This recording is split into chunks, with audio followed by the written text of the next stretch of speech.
Señor, me has mirado a los ojos.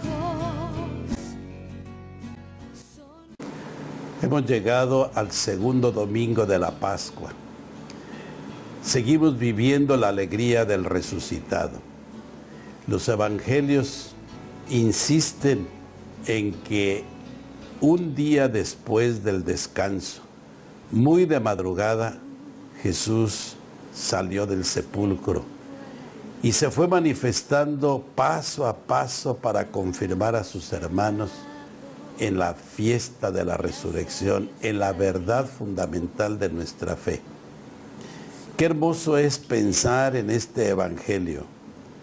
A los 8 días después de la resurrección, volvió a presentarse Jesús inesperadamente en medio de los suyos. Y no estaba Tomás. Como los discípulos de Emaús, andaba fuera de la comunidad. Y fuera de la comunidad no se encuentra a Jesús. Fuera de su familia no está. Fuera de la iglesia es difícil identificarlo. Los discípulos lo identificaron en el momento de la fracción del pan. Inmediatamente se regresaron a compartir la alegría del resucitado con sus hermanos. Lo mismo Tomás. Y Tomás llega a exigir algo absurdo, pero en el proceso de la fe entendible. Ahora, para poder creer, quiere meter los dedos en los agujeros de los clavos y quiere meter la mano en el costado de Jesús. ¿No nos suena absurdo esto después de haber vivido la experiencia de primera mano con aquel que es la vida, que es la verdad? Y sin embargo Jesús accede al gusto de Tomás. Tomás, ven acá, aquí está lo que quieres. No seas incrédulo, sino creyente.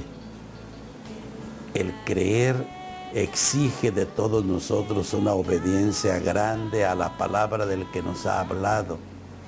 Y Jesús es la última y definitiva palabra del Padre a la que le tenemos que creer. Jesús es esa palabra que se dirige todos los días a nosotros como lo hizo con los discípulos. Tomás no tiene otra salida más que con humildad reconocer que se pasó en la exigencia y tiene que decir con humildad, Señor mío y Dios mío. La confesión hermosa de la fe, el reconocimiento de que aquel Jesús es Dios, al que hay que adorar y en el que hay que centrar toda nuestra vida. Pero este domingo también nos habla de un sacramento, de un signo maravilloso que se llama el sacramento de la confesión o de la reconciliación.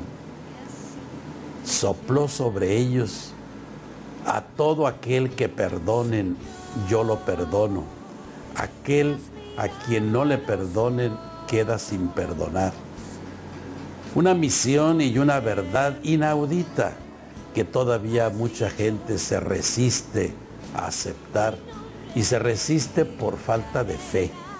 Piensan, y así lo dicen, que el que perdona es el sacerdote. Mentira. El sacerdote es un instrumento de la reconciliación. Es un instrumento del poder de la misericordia bondadosa de Jesús. El resucitado es muy consciente de lo que está diciendo. Como mi Padre me envió, así los envío yo a ustedes. Con el poder que mi Padre me dio, así los envío. Vayan y reconcilien, anuncien el perdón. Y precisamente también en este ambiente, hermanos, celebramos la fiesta de la misericordia infinita de Dios. La misericordia que está a través de toda la Sagrada Escritura. No hay ninguna otra cualidad, ninguna otra virtud más hermosa que retrate e identifique a Dios. Dios es rico en misericordia como lo escribió el Papa Juan Pablo II sobre el Padre rico en misericordia. Y qué hermoso es meternos en la Sagrada Escritura y descubrir paso a paso ese rostro misericordioso de Dios.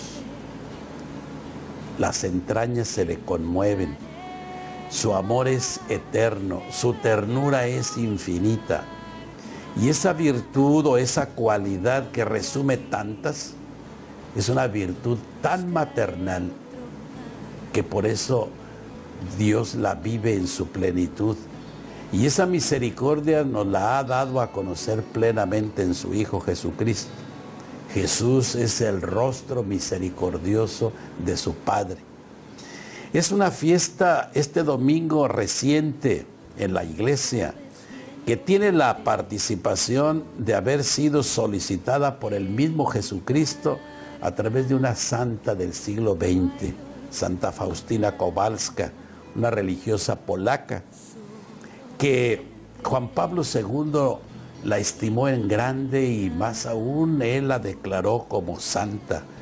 Y nos dijo el Papa, el día de la beatificación de esta mujer, Dios habló a nosotros a través de la beata Sor Faustina Kowalska. La devoción a la misericordia divina ya se ha ido difundiendo ampliamente en el mundo, pero es bueno recordar que no se trata de una devoción, una simple devoción o religiosidad popular. Esta fiesta toca directamente el corazón abierto de Jesús en la cruz, de donde sale sangre y agua, como nos dice San Juan. Esa misericordia infinita que brota de allí. ¿Qué otras cosas nos ha dicho Dios a través de esta santa en todo su diario espiritual que nos ha podido transmitir y que ha llegado al mundo entero? Le dice el Señor: habla al mundo de mi misericordia para que toda la humanidad conozca la infinita misericordia mía. Es la señal de los últimos tiempos. Después de ella vendrá el día de la justicia. Todavía queda tiempo. Antes de venir como juez justo, abro de par en par las puertas de mi misericordia. Quien no quiera pasar por la puerta de mi misericordia, deberá pasar por la puerta de mi justicia. Por la teología sabemos que Dios posee todos sus atributos o cualidades de una manera infinita. Así es, infinitamente misericordioso, pero también infinitamente justo. Su justicia y su misericordia van a la par. A través de esta mujer nos hace saber que por los momentos tiene detenida la justicia para dar paso a su misericordia. No nos castiga como merecemos por nuestros pecados, ni castiga al mundo como merecen los pecados del mundo, sino que nos ofrece el abismo inmenso de su misericordia divina. Pero si no nos abrimos a su misericordia, tendremos que atenernos a su justicia. Graves palabras del Señor. Por lo demás, coinciden con su palabra contenida en el Evangelio. Y llegará el momento de su justicia. Llegará. ¿Cómo podemos abrigarnos y dejarnos envolver por esa misericordia? Dice a esta santa: deseo que la fiesta de la misericordia sea un refugio y amparo para todas las almas y especialmente para los pobres pecadores. Ese día derramo un mar de gracia sobre las almas que se acerquen al manantial de mi misericordia.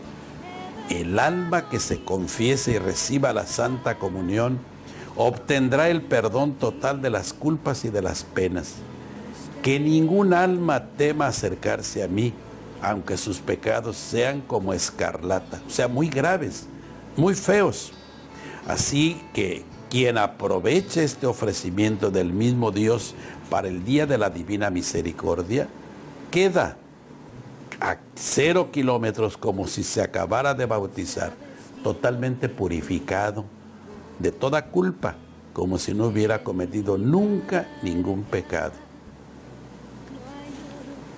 Es el abismo insondable de la misericordia infinita de Dios, que no desea que nuestro pecado nos lleve a la muerte eterna. Él mismo nos lo había dicho en el Evangelio con toda claridad. Yo no he venido a condenar a nadie. Yo no he venido a juzgar a nadie. Yo he venido para que tengan vida y vida en abundante. Por eso, mucha gente todavía piensa que ser misericordioso, que ser humilde, que ser manso como Jesús es una debilidad. Y es todo lo contrario. Para alcanzar esta misericordia, para que nosotros también seamos misericordiosos, para que seamos mansos y humildes como Jesús, se necesita tener una fuerza muy grande interior para alcanzar estas virtudes. Para entender el corazón misericordioso de Jesús, tenemos que imitarlo. Es mucho más fácil ser violento, agresivo, maleducado, grosero, mal hablado. Es mucho más difícil ser manso y humilde. Aprendan de mí que soy manso y humilde de corazón, ha dicho Jesús. Es más, como mi Padre Celestial es misericordioso, sean ustedes misericordiosos. Por eso, si no nos acercamos a esta fuente que es Jesucristo, jamás lograremos. El Papa Francisco ha convocado a un año extraordinario jubilar sobre la misericordia, porque el mundo necesita misericordia. Necesitamos entender y comprender y vivir más esta fuente de la misericordia. El corazón de Jesús, abierto por la lanza, siempre nos va a estar esperando. Que Dios bendiga a todos y que nos acerquemos a esta fuente. El Señor es misericordioso, infinitamente misericordioso. Muchas gracias. Feliz domingo. Señor, me has mirado.